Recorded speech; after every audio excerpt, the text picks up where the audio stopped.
ಶ್ರೀ ಸರ್ವೋದಯ ಪ್ರೌಢಶಾಲೆ ಎಣ್ಣೆಕೊಪ್ಪ ಕಮಲವಾಡಿ. ಈ ದಿನ ನಮ್ಮ ಶಾಲೆಯಲ್ಲಿ ಸಮಾಜ ವಿಜ್ಞಾನ ವಿಷಯಕ್ಕೆ ಸಂಬಂಧಿಸಿದಂತೆ ರಸಪ್ರಶ್ನೆ ಕಾರ್ಯಕ್ರಮವನ್ನು ಇದನ್ನು ಹಮ್ಮಿಕೊಳ್ಳಲಾಗಿದ್ದು, ತಂಡಗಳು ಈ ರೀತಿಯಾಗಿ ಕದಂಬ ತಂಡ ಮೊದಲನೇ ತಂಡ, ಎರಡನೇದು ಹೊಯ್ಸಳ ತಂಡ, ಹಾಗೆಯೇ ಮೂರನೇ ತಂಡ ಗಂಗರು, ನಾಲ್ಕನೇ ತಂಡ ಚಾಲುಕ್ಯರು. ಈ ರೀತಿಯಾಗಿ 4 ತಂಡಗಳನ್ನ ಮಾಡಲಾಗಿದೆ. ಪ್ರಶ್ನೆಗಳನ್ನ ಬಾಕ್ಸ್ ನಲ್ಲಿ ಹಾಕಲಾಗಿದೆ. ಈ ಬಾಕ್ಸ್ ನಲ್ಲಿ ಚೀಟಿಗಳನ್ನ ಅಂದ್ರೆ ಪ್ರಶ್ನೆಗಳನ್ನ ಹಾಕಲಾಗಿದೆ. ಈ ಪ್ರಶ್ನೆಗಳನ್ನ ಎತ್ತುವುದರ ಮೂಲಕ ಪ್ರತಿಯೊಂದು ತಂಡ ಉತ್ತರವನ್ನು ಹೇಳಬೇಕಾಗುತ್ತೆ. ಒಂದು ನೇರ ಪ್ರಶ್ನೆಗೆ ನೇರ ಉತ್ತರವನ್ನು ನೀಡಿದರೆ 10 ಅಂಕಗಳು. ಅದೇ ಪ್ರಶ್ನೆ ಮತ್ತೊಂದು ತಂಡಕ್ಕೆ ಪಾಸ್ ಆದ್ರೆ 5 ಅಂಕಗಳು ಬೋನಸ್ ಅಂಕಗಳು ಸಿಗ್ತವೆ. ಈ ರೀತಿಯಾಗಿ ನಾವು ಅಂಕಗಳನ್ನ ನಮೂದಿಸಿದ್ದೇವೆ. ಈಗ ಈ ಒಂದು ಕಾರ್ಯಕ್ರಮದಲ್ಲಿ ನಮ್ಮ ಶಾಲೆಯ ದೈಹಿಕ ಶಿಕ್ಷಕರಾಗಿರುವಂತಹ ಶ್ರೀ ನಾಗರಾಜ್ ಅವರು ತೀರ್ಪುಗಾರರಾಗಿ ಭಾಗವಹಿಸಿದ್ದಾರೆ. ಅವರಿಗೆ ನಮ್ಮ ನಿಮ್ಮೆಲ್ಲರ ಪರವಾಗಿ ಹೃತ್ಪೂರ್ವಕವಾದಂತಹ ಸ್ವಾಗತವನ್ನ ಕೋರುತ್ತೇನೆ. ಓಕೆ, ಈಗ ಪ್ರಾರಂಭಿಸೋಣ. ಮೊದಲನೆಯ ಸುತ್ತಿನ ಮೊದಲನೆಯ ಪ್ರಶ್ನೆ ಕನ್ನಡ ತಂಡಕ್ಕೆ. ಮೊದಲನೆಯ ಪ್ರಶ್ನೆ ಮೊದಲನೇ ತಂಡಕ್ಕೆ ನೇರ ಪ್ರಶ್ನೆ.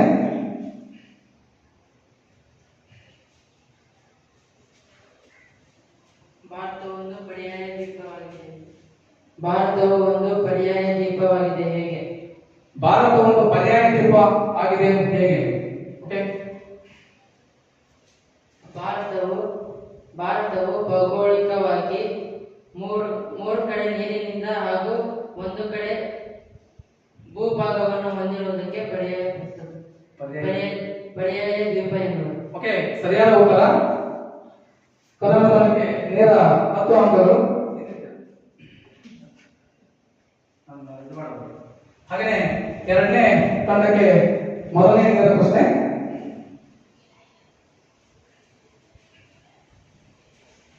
ಭಾರತಕ್ಕೆ ಮೊದಲ ಬಾರಿಗೆ ಬಂದ ಯುರೋಪಿಯನ್ನರು ಯಾರು? ಪೋರ್ಚುಗೀಸರು. ಭಾರತಕ್ಕೆ ಬಂದ ಯುರೋಪಿಯನ್ನಲ್ಲಿ ಮೊದಲಿಗರು ಪೋರ್ಚುಗೀಸರು. ಸರಿಯಾದ ಉತ್ತರ, 10 ನೇರ ಅಂಕಗಳು. ಹಾಗೆಯೇ ಮೂರನೇ ತಂಡಕ್ಕೆ ಮೊದಲ ಪ್ರಶ್ನೆ.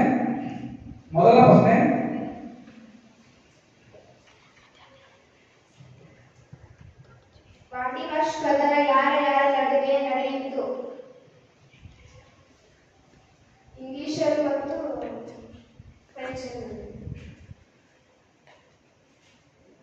ಅಲ್ಲಿ ಯಾವ ದೇಶಗಳ ನಡುವೆ ಅಲ್ಲ, ಅಲ್ಲಿ ವ್ಯಕ್ತಿಗಳ ನಡುವೆ ನಡೆದ ಹೇಳಬೇಕು.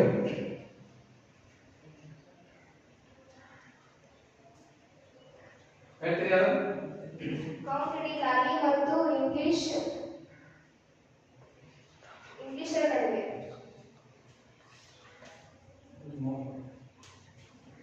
ಇನ್ನೊಂದು ಹೆಸರು ಹೇಳಬೇಕು. ಕೌಂಟ್ ಡಿ ಲಾಲಿ ಸರಿಯಾದ ಉತ್ತರ ಇದೆ, ಬಟ್ ಇನ್ನೊಂದು ಫ್ರೆಂಚರ ಕೌಂಟ್ ಡಿ ಲಾಲಿ ಸರಿ ಇದೆ. ಇನ್ನೊಂದು ಇಂಗ್ಲಿಷರ ಯಾರು? ಸೇನಾನಿ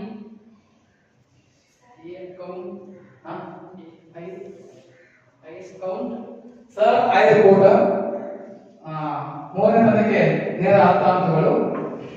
ಹಾಗೆಯೇ ನಾಲ್ಕನೇ ತಂಡದ ಮೊದಲನೇ ಪ್ರಶ್ನೆ, ಈ ಸುತ್ತಿನ ಕೊನೆಯ ಪ್ರಶ್ನೆ.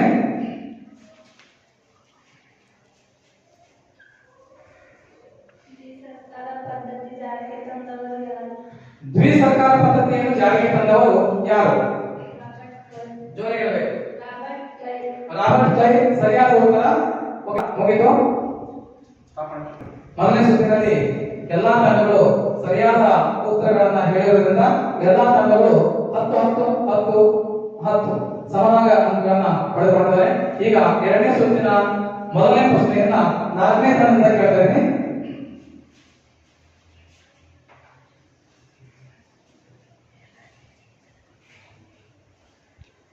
ಭಾರತದ ಒಟ್ಟು ವಿಸ್ತೀರ್ಣ. ಭಾರತದ ಒಟ್ಟು ವಿಸ್ತೀರ್ಣ 32,87,263 ಸರಿಯಾದ ಉತ್ತರ 32,87,263 ಚದರ ಕಿಲೋಮೀಟರ್. ಸರಿಯಾದ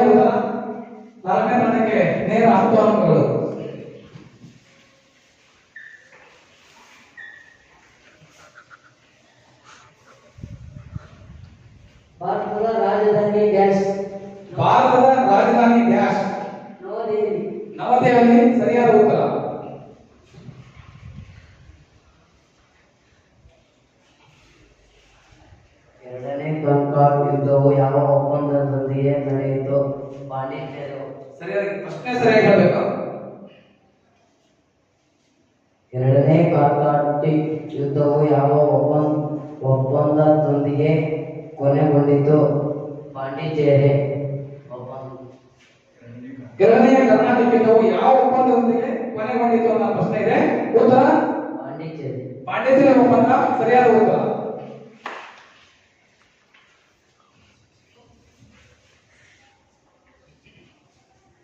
ಪೋರ್ಚುಗೀಸರು ಗೋವೆಯನ್ನು ಯಾರಿಂದ ಮತ್ತು ಯಾವಾಗ ವಶಪಡಿಸಿಕೊಂಡರು? ಬಿಜಾಪುರ ಸುಲ್ತಾನರಿಂದ. ಯಾವಾಗ ಯಾವಾಗ? 1510ರಲ್ಲಿ. ಪೋರ್ಚುಗೀಸರು ಗೋವೆಯನ್ನ ಯಾರಿಂದ ಮತ್ತು ಯಾವಾಗ ವಶಪಡಿಸಿಕೊಂಡರು ಅನ್ನೋ ಪ್ರಶ್ನೆ ಇದೆ. ಅದಕ್ಕೆ ಬಿಜಾಪುರ ಸುಲ್ತಾನರಿಂದ ಹಾಗೂ 1510ರಲ್ಲಿ ಸರಿಯಾದ ಉತ್ತರ. ಕನ್ನಡಕ್ಕೆ ನೇರ 10 ಅಂಕಗಳು. ಈಗ 2 ಸೂತ್ರಗಳು ಮುಗಿದಿವೆ. ಈ 2 ಸೂತ್ರಗಳಲ್ಲಿ ಯಾರಿಗೆ ಹೆಚ್ಚು ಅಂಕಗಳು ಬಂದಿದ್ದಾವೆ ಅನ್ನುವಂತಹ ಫಲಿತಾಂಶವನ್ನ ನಮ್ಮ ಶಾಲೆಯ ದೈಹಿಕ ಶಿಕ್ಷಕರು ಹೇಳ್ತಾ ಇದ್ದಾರೆ. ಫಲಿತಾಂಶವನ್ನ ಓಕೆ, ಎಲ್ಲಾ ತಂಡಗಳು ಸಂಪೂರ್ಣ 10 ಅಂಕಗಳನ್ನ ಪಡೆದುಕೊಂಡಿದ್ದಾರೆ. ಈಗ 3ನೇ ಸುತ್ತಿನ ಮೊದಲನೇ ಪ್ರಶ್ನೆ ಕದಮ ತಂಡಕ್ಕೆ.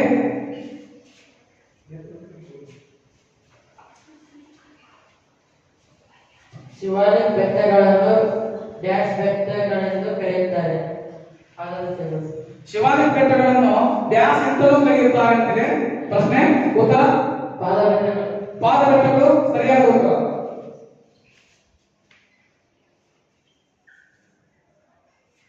ಯುರೋಪಿಯನ್ನರು ವ್ಯಾಪಾರದ ಹೆಬ್ಬಾಗಿಲು ಎಂದು ಯಾವ ನಗರವನ್ನು ಕರೆಯುತ್ತಾರೆ? ಯುರೋಪಿನ ವ್ಯಾಪಾರದ ಹೆಬ್ಬಾಗಿಲು ಎಂದು ಯಾವ ನಗರವನ್ನು ಕರೆಯುತ್ತಾರೆ? ಕಾನ್ಸ್ಟಾಂಟಿನೋಪಲ್. ಕಾನ್ಸ್ಟಾಂಟಿನೋಪಲ್ ನಗರ ಸರಿಯಾದ ಉತ್ತರ. 10 ನೇರ ಅಂಕಗಳು.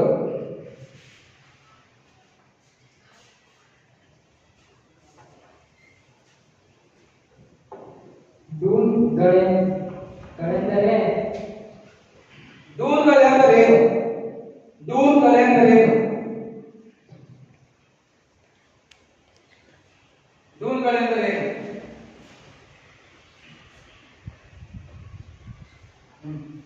ಸಮತಟ್ಟಾದ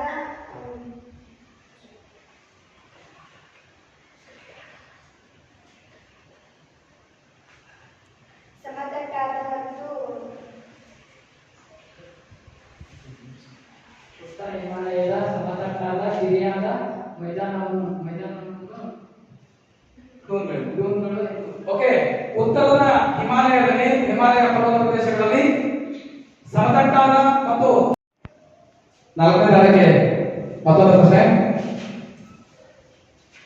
1ನೇ ಕರ್ನಾಟಕ ಯುದ್ಧಕ್ಕೆ ಕಾರಣವಾದ ಅಂಶ.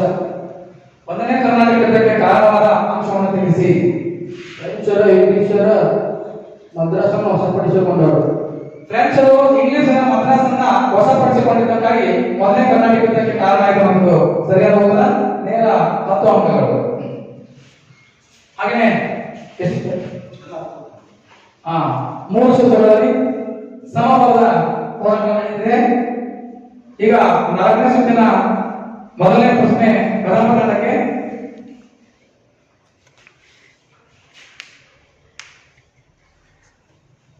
ಹೊಸ ಜಲಮಾರ್ಗವನ್ನು ಪ್ರೋತ್ಸಾಹಿಸಿದವರು ಮೊದಲ ದೇಶ. ಹೊಸ ಜಲಮಾರ್ಗವನ್ನು ಪ್ರೋತ್ಸಾಹಿಸಿದ ಮೊದಲ ದೇಶ ಪ್ರಶ್ನೆ ಇದೆ. ಪೋರ್ಚುಗೀಸರು ಸರಿಯಾದ ಉತ್ತರ. ನೇರ 10 ಅಂಕಗಳು ಕದಮ ತಂಡಕ್ಕೆ.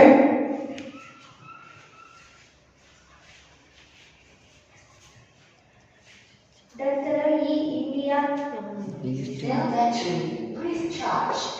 Dutch East India company ಪ್ರಾರಂಭವಾಗಿದ್ದರೆ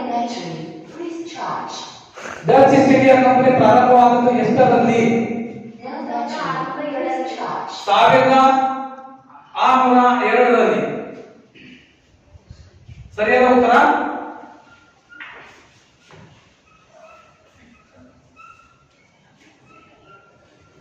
Constantinople ನಗರವನ್ನು ವಶಪಡಿಸಿಕೊಂಡಿದ್ದು ಡ್ಯಾಶ್ ಡ್ಯಾಶ್ರಲ್ಲಿ. ಕಾನ್ಸ್ಟಾಂಟಿನೋಪಲ್ ನಗರವನ್ನು ವಶಪಡಿಸಿಕೊಂಡವರು ಯಾರು? ಕಾನ್ಸ್ಟಾಂಟಿನೋಪಲ್ ನಗರವನ್ನು ವಶಪಡಿಸಿಕೊಂಡವರು ಯಾರು? ಅಟೋಮನ್ ಟರ್ಕರ್. ಅಟೋಮನ್ ಟರ್ಕರು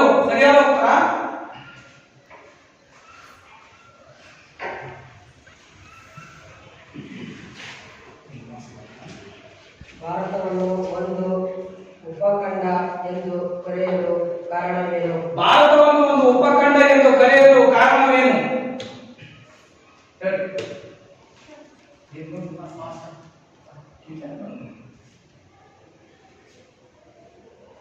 ಭಾರತವನ್ನು ಒಂದು ಉಪಖಂಡ ಎಂದು ಕರೆಯಲು ಕಾರಣವೇನು? ಪಾಸ್ ಪಾಸ್ ಭಾರತವು ವಿವಿಧ ಭೂಮೇಲ್ಮೈ ಲಕ್ಷಣಗಳನ್ನು ಹೊಂದಿರುವ ವಾಯುಗುಣ, ಸಸ್ಯವರ್ಗ ಮತ್ತು ಜನರಲ್ಲಿನ ವೈವಿಧ್ಯ.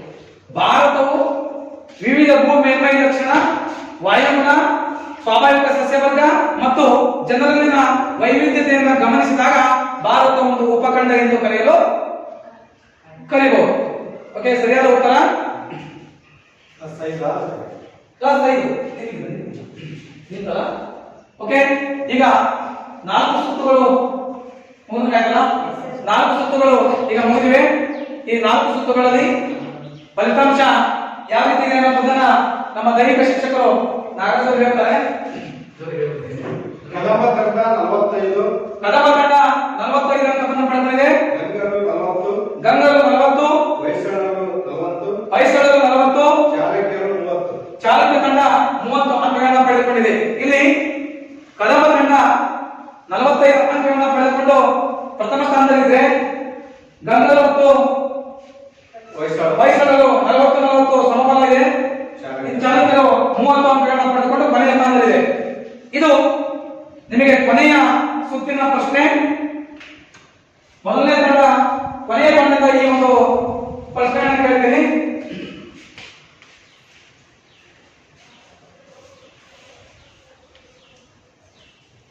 ಇಂಗ್ಲಿಷ್ ಈಸ್ಟ್ ಇಂಡಿಯಾ ಕಂಪನಿ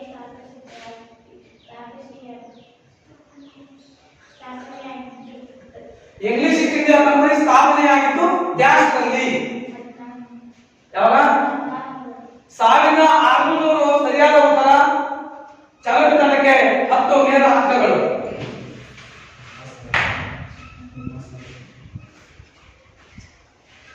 ನೀಲಿ ನೀರಿನ ನೀತಿಯನ್ನು ಜಾರಿಗೆ ತಂದವರು ಡ್ಯಾಶ್. ನೀಲಿ ನೀರಿನ ನೀತಿಯನ್ನು ಜಾರಿಗೆ ತಂದವರು ಡ್ಯಾಶ್.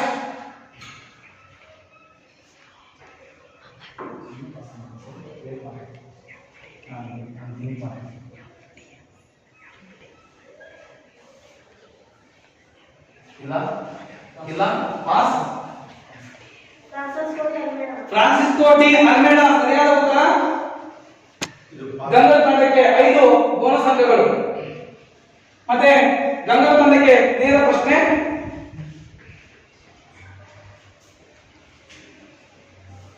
ಭಾರತಕ್ಕೆ ಹೊಸ ಜಲಮಾರ್ಗ ಕಂಡುಹಿಡಿದವನು ಯಾರು? ಭಾರತಕ್ಕೆ ಹೊಸ ಜಲಮಾರ್ಗವನ್ನು ಕಂಡುಹಿಡಿದ ವ್ಯಕ್ತಿ ಯಾರು? ವಾಸ್ಕೋ ಡಿ ಗಾಮಾ ಸರಿಯಾದ ಉತ್ತರ.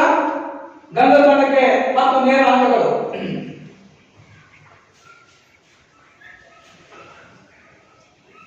ಈ ಸುತ್ತಿನ ಕೊನೆಯ ಪ್ರಶ್ನೆ. ಭಾರತದ ನೆರೆಯ ರಾಷ್ಟ್ರಗಳನ್ನು ಹೆಸರಿಸಿ. ಭಾರತದ ನೆರೆಯ ರಾಷ್ಟ್ರಗಳನ್ನು ಹೆಸರಿಸಿ. ನೇಪಾಳ, ಬಾಂಗ್ಲಾದೇಶ್, ಭೂತಾನ್, ಶ್ರೀಲಂಕಾ, ಚೀನಾ, ಅಫ್ಘಾನಿಸ್ತಾನ್, ಪಾಕಿಸ್ತಾನ. ಭಾರತದ ನೆರೆಯ ರಾಷ್ಟ್ರಗಳನ್ನು ಹೆಸರಿಸಿ ಅಂತ ಪ್ರಶ್ನೆ ಇದೆ. ಇಲ್ಲಿ ಮಾಲ್ಡೀವ್ಸ್, ಬಾಂಗ್ಲಾದೇಶ್, ಶ್ರೀಲಂಕಾ, ನೇಪಾಳ, ಭೂತಾನ್, ಚೀನಾ, ಅಫ್ಘಾನಿಸ್ತಾನ್ ಅಂಡ್ ಪಾಕಿಸ್ತಾನ್ ಸರಿಯಾದ ಉತ್ತರ ನೀಡಿದರೆ ಕನ್ನಡ ತಂಡಕ್ಕೆ 10 ನೇರ ಅಂಕಗಳು. ಈಗ 5 ಸುತ್ತಿನ ಈ ರಸಪ್ರಶ್ನೆ ಕಾರ್ಯಕ್ರಮ ಆಯಿತು. ಇದರ ಫಲಿತಾಂಶವನ್ನ ಈಗ ಹೇಳ್ತೀವಿ. ಟೋಟಲ್ ಮಾಡಿ. ಇತಿಹಾಸಕ್ಕೆ ಸಂಬಂಧಪಟ್ಟಂತ ಭಾರತಕ್ಕೆ ಯುರೋಪಿಯನ್ನರ ಆಗಮನ ಮತ್ತು ಭೂಗೋಳಶಾಸ್ತ್ರದ ಭಾರತ ಮತ್ತು ಪ್ರಾಕೃತಿಕ ಲಕ್ಷಣಗಳು, ಭಾರತದ ಸ್ಥಾನ, ಈ ಒಂದು 2 ಪಾಠಗಳಿಗೆ ಸಂಬಂಧಪಟ್ಟಂತೆ ಈ ರಸಪ್ರಶ್ನೆ ಕಾರ್ಯಕ್ರಮವನ್ನು ಹಮ್ಮಿಕೊಳ್ಳಲಾಗಿತ್ತು. ಈಗ ಸುಮಾರು ಕದಮ ತಂಡ 55, ಕದಮ ತಂಡ 55 ಅಂಕಗಳನ್ನ ಗಂಗರು 55 ಅಂಕಗಳನ್ನು ಪಡೆದುಕೊಂಡಿದ್ದಾರೆ. ಹೊಯ್ಸಳ ತಂಡ 40, ಚಾಲುಕ್ಯ ತಂಡ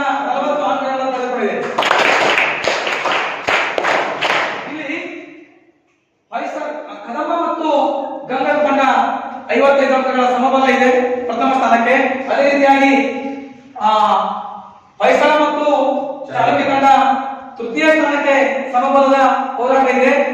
ಈ ಪ್ರಥಮ ಸ್ಥಾನಕ್ಕೆ ಈ ಎರಡು ತಂಡಗಳಿಗೆ ಒಂದು ಪ್ರಶ್ನೆಗಳನ್ನ ಕೇಳಾಗುತ್ತೆ. ಇದಕ್ಕೆ ಯಾರು ಹೇಳ್ತಾರೆ ಉತ್ತರ ನಾನೇ ಹೋಗ್ತೀನಿ. ಇದಕ್ಕ ಸಡನ್ ಆನ್ಸರ್ ಯಾರು ಮಾಡ್ತಾರೆ ಅವರಿಗೆ ಅಂಕಗಳು.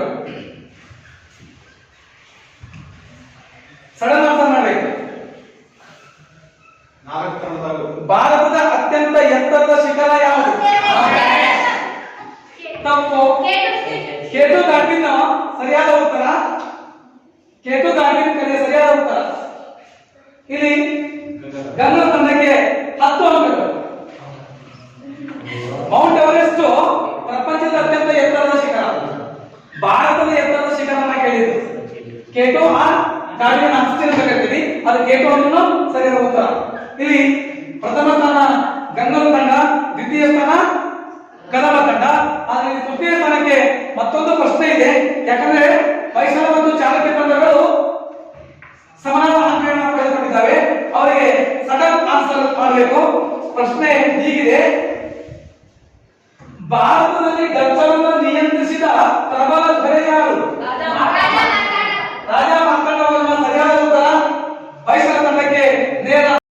ವಿದ್ಯಾರ್ಥಿಗಳಿಗೆ ಉತ್ಪನ್ನವಂತಹ ಅಭಿನಂದನೆಯನ್ನು ಸಲ್ಲಿಸ್ತೀನಿ. ಹಾಗೆಯೇ ದ್ವಿತೀಯ ಸ್ಥಾನವನ್ನು ಪಡೆದುಕೊಂಡಂತಹ ಕದಮ ತಂಡ 55 ಅಂಕಗಳನ್ನು ಪಡೆದುಕೊಂಡಿದೆ.